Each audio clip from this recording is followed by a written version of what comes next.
Magandang gabi po, Luzon, Visayas at Mindanao. Arestado ang internet personality at founder ng digital platform na Peanut Gallery Media Network o PGMN na si Franco Mabanta. Dahil yan sa umano'y tangkang pangingikil kay dating House Speaker Martin Romualdez. Huli rin ang 4 na iba pa sa panghihingi umano ng 300 milyong piso kay Romualdez kapalit ng hindi paglalabas ng isang video laban sa kongresista. At nakatutok live si John Consulta. John.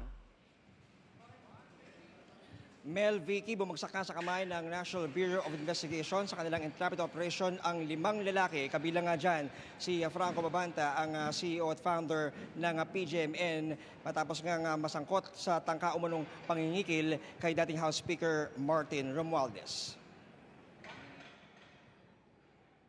Sa surveillance video ng National Bureau of Investigation o NBI na eksklusibong nakuha ng GMA News, makikita ang kausap kagabi ng isang undercover agent ng NBI, si Franco Mabanta, founder ng Peanut Gallery Media Network o PGMN, isang digital platform na naglalabas ng mga komentaryo tungkol sa politika at balita. Ayon sa NBI, inireklamo si Mabanta ng pangingikil kay dating Speaker Martin Romualdez. Ang pagkakaalam ni Mabanta, staff ng kongresista ang kanyang kausap. Dala ng undercover agent sa isang hotel sa Makati ang isang duffel bag na may laman umanong pera para ibigay kay Mabanta. Pero di tinanggap ni Mabanta ang duffel bag at sinabing dalhin na lang ito sa isang country club sa Pasig at ibigay sa 2 lalaking naka-face mask. Pagdating sa country club, iniabot ng isang grupo ng undercover NBI agents ang 3 maleta at isang duffel bag. Ang usapan, laman ng mga maleta at bag ang halagang 75 million pesos na kinikikil umano kay Romualdez. Pinasok ng 2 naka-face mask ang mga maleta at bag sa country club at idiniretso sa isang kwarto kung nasaan si Mabanta. Pagkakuha ng hudyat, pinasok ng NBI ang function room na inupahan ng mga suspect.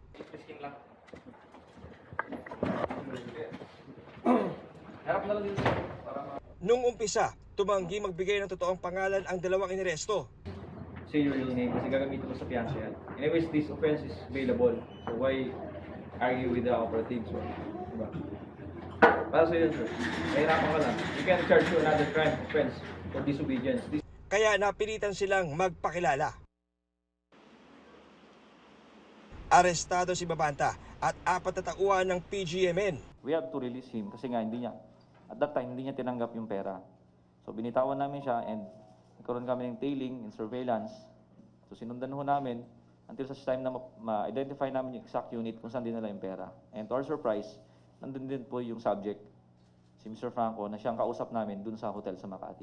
Based on the complaint, meron ng initial talks since a year ago, pero nabuhay lang siya ulit. 2 weeks ago, it ballooned to 350 million pesos. So meron pang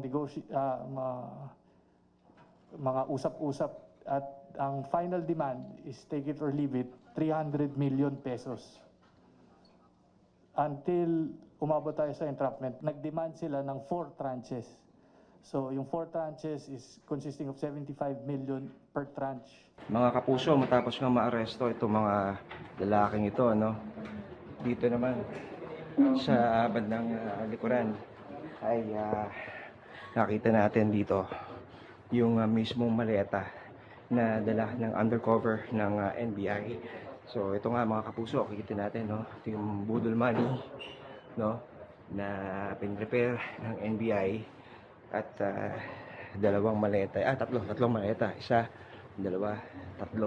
Pero dito sa lugar na pinuntahan ng mga suspect, mga kapuso, kapansin-pansin na mayroong naka-ready na mayroong 3 maleta pa, 1, 2, 3. At paniwala ng NBI ay ililipat dito yung pera na dapat ay makukuha. Ayon sa NBI, di naging madali ang paghuli sa grupo dahil sa iba-ibang tao na pinapakausap sa kanila at palipat-lipat na lugar ng meet-up. It will still be an ongoing investigation kasi it's yung PGMN, yung Peanut Gallery Media Network yung involved dito. So we will look into yung mga telepono and account, social media. There are several social media accounts that was mentioned and linked to PGMN, ano? Nang kunin namin ang panig ni Mabanta sa pagkakaaresto sa kanya, Is there truth to the allegations na Not kayo po ay true. nag-extort daw po kayo? Nope, it's not true. We didn't extort anybody, and then no more comment after that. Okay. From Speaker Romualdez daw, sir? No, we didn't. We definitely didn't extort Speaker Romualdez. Hindi po totoo yun. No, it's not true. Bakit po may mga pera, sir? I'll wait for my lawyers. Okay. kanina na-inquest na si Mabanta at kanyang mga kasamahan sa reklamong robbery extortion. Ayon sa NBI, meron pang ibang personalidad ng PGMN ang iniimbestigahan ng NBI.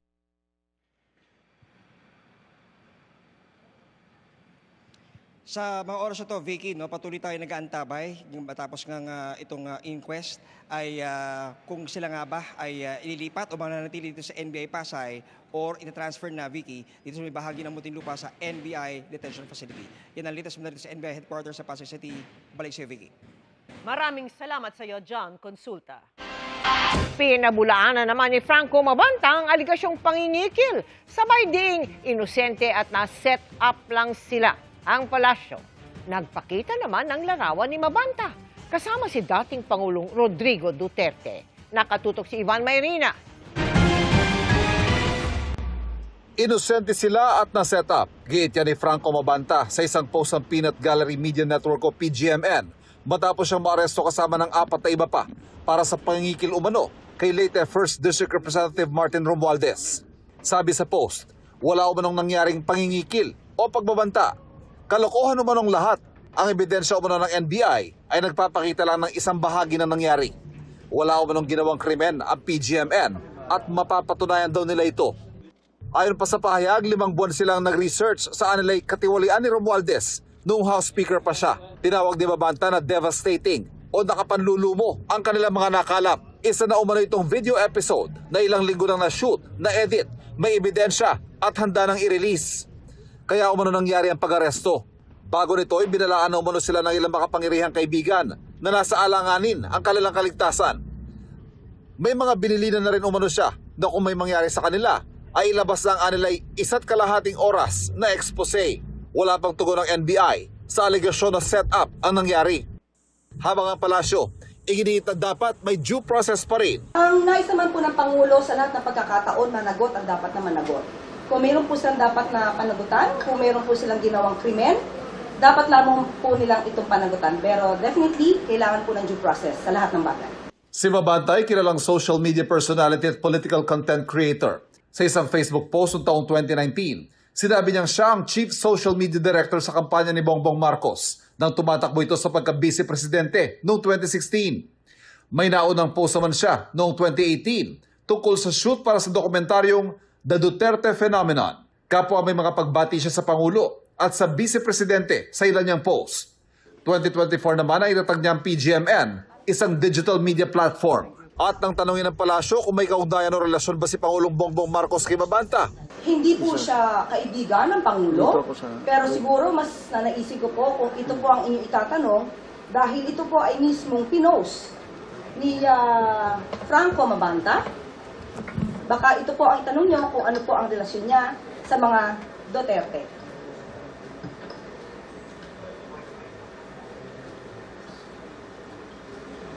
Nandiyan pa nga po si Harry Roque. Kayo po ang magtanong sa kanya. Lalong-lalo na po, marami naman po yata siyang na-feature sa kanyang mga articles na halos ay kumakalaban sa administrasyon. Ivan Mayrina, nakatutok, 24 oras. Hanggang ngayon naman ay hindi pa naglalabas ng pahayag si dating House Speaker Martin Romualdez. Sinubukan po namin siyang kunan ng reaksyon pero wala silang tugon sa GMA News. Babala po, sensitibo ang sunod naming iuulat. Halos 7 minutong pinaulanan ng suntok, sinakal at iniuntog sa sahig ang isang babae sa Quezon City. Sa kamay po yan ng dati umano niyang live-in partner at nahuli kamyan at tinutukan ni June Veneracion. Habang nakabantay sa kanyang butik sa Barangay Bahay Toro, Quezon City kahapon ng tanghali, bigla na lang may sumugod sa babaeng itatago namin sa pangalang Sally. Ang lalaking nakamaskara at wig. Dinambahan ng biktima at saka walang awang nagpaulan ng suntok sa loob ng 7 minuto. Sinakal at binalutan pa ng damit ang kanyang muka. Grabe yung ano niya, yung gigil niya, yung pagtakip niya sa mukha ko. May tali po kasi yung jogging pants na tinatakip niya sa mukha ko. So yun po yung tinatali niya. Habang nakadapa, makailang beses pa raw inihampas ng lalaki ang ulo ng biktima sa sementong sahig. Dito nagulat siya nang malaman kung sino ang nananakit sa kanya. Siya po walang salita, wala po salita.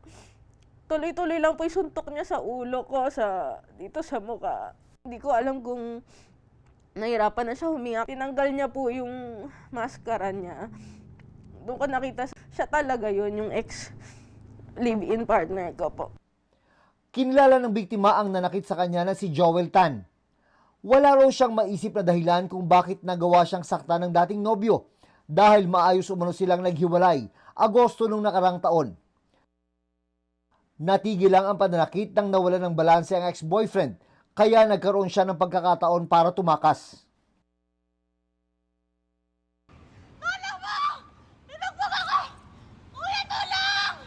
Kasywal na naglakad ang suspect papasok ng kotse, sabay takas.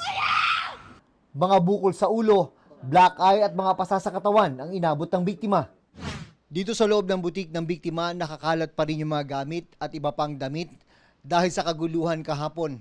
Pakiramdam ng biktima ay balak talaga siyang patayin ng kanyang ex. Dahil diyan, desidido siyang mapanagot ito sa batas. Kasama ang mga pulis, nagsampa ang biktima ng reklamong paglabag sa Violence Against Women and Their Children Act sa Quezon City Prosecutor's Office. Sinubukan naming kontakin ng suspect sa kanyang social media account pero wala pa siyang sagot. Gusto ko lang po pagbayaran niya yung ginawa niya sa akin. Di ko maisip bakit niya ako gusto patayin. Patuloy na pinaghahanap ang suspect. June Veneracion, Nakatutok, 24 Oras. At sakaling makaranas din kayo ng pang-aabuso, huwag mangiming magsumbong sa PNP Women and Children Protection Center. Maaring bisitahin ang kanilang Facebook page o tumawag o magpadala ng mensahe sa mga numero sa inyong screen. O di kaya i-dial ang 911 hotline. Maaari ring makipag-ugnayan sa crisis hotline ng National Center for Mental Health. Nalapnos ang 2 estudyante sa Dasmariñas, Cavite at kinailangang operahan. Nasabuyan kasi sila ng ethanol sa kanilang school laboratory. Nakatutok si Oscar Oida. Binentahan ang mukha ng pharmacy student na ito sa tindi ng tinamong lapnos sa balat. Ganyan din halos ang nangyari sa kanyang kaklase.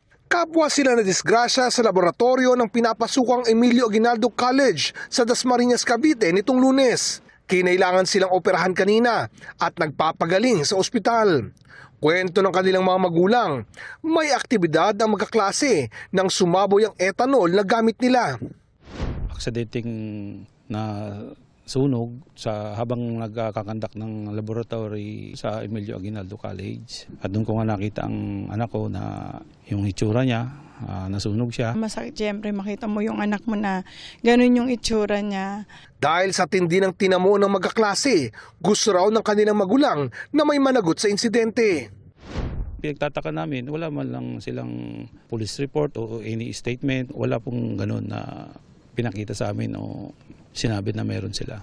Dapat din ani ng tulungan sila ng mga kinauukulan sa mga gastos sa pagpapagamot sa 2 biktima. Ang gusto lang namin yung mula ngayon hanggang sa yung treatment ba na ibibigay nila para sa mga anak namin hanggang sa dulo po na meron kaming assurance na talagang maibibigay nila sa amin.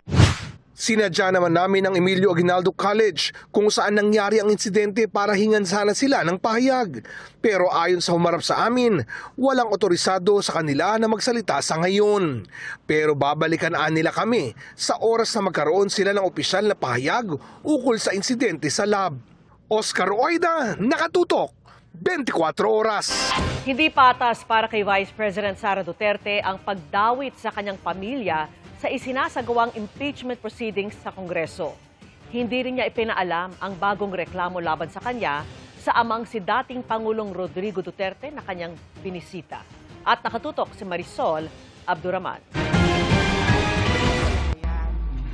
Pumalag si Vice President Sara Duterte sa pagdawit sa kanyang pamilya sa isinasagawang impeachment proceedings sa Kongreso. I think it's unfair dahil hindi naman sila Vice President and hindi naman sila ini-impeach.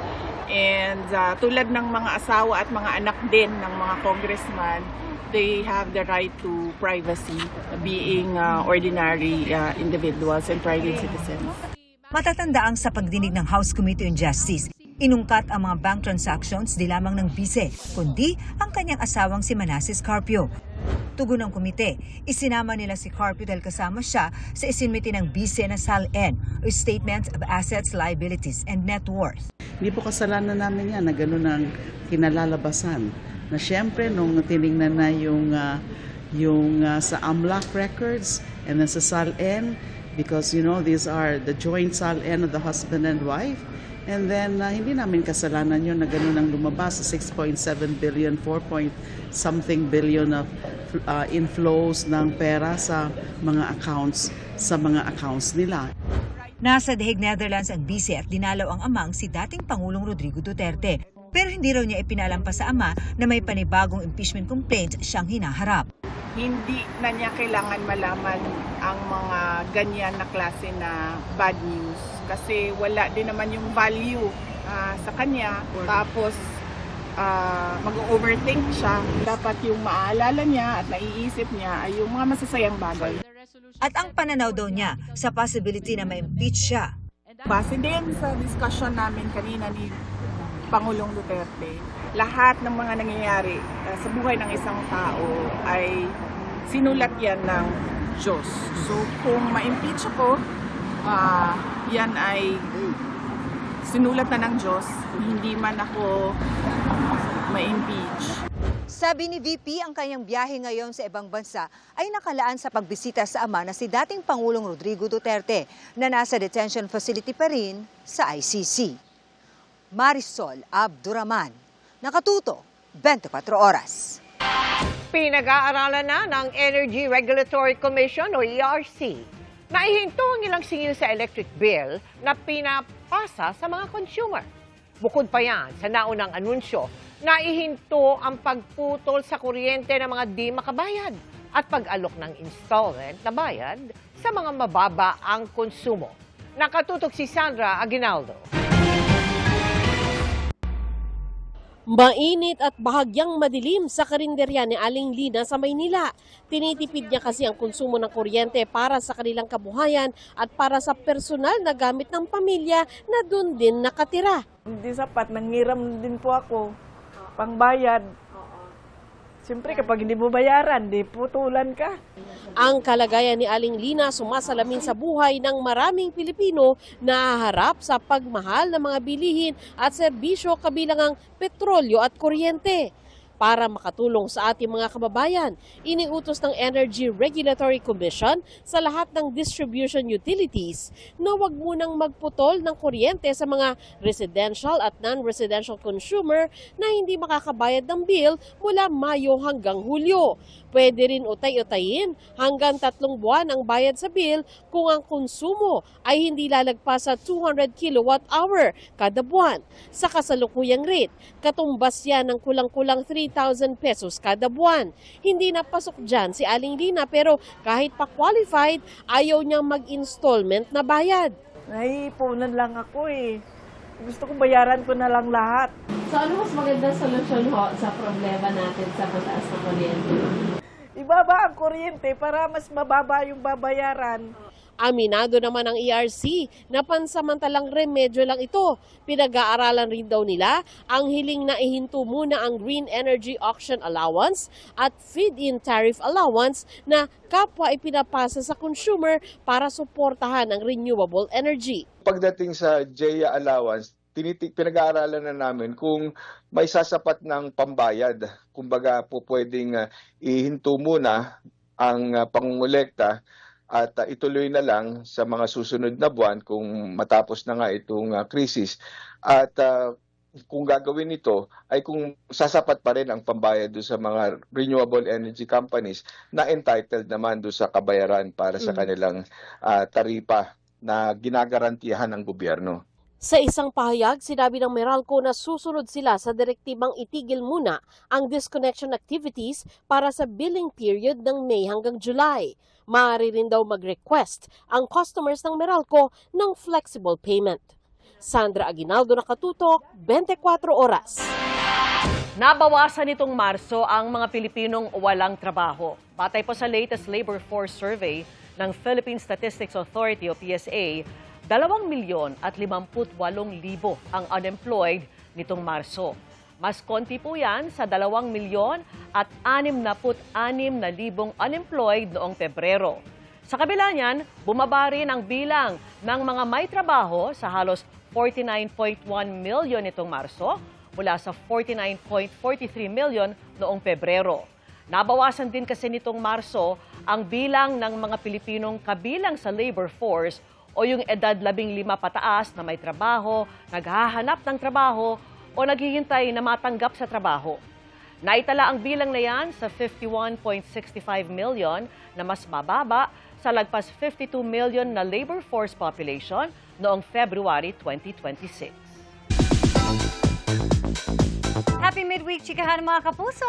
Nakitayo na sa Antipolo ang ilang Sparkle Stars sa pagsisimula ng month-long celebration ng Cityhood Anniversary at kanilang Maytime Festival.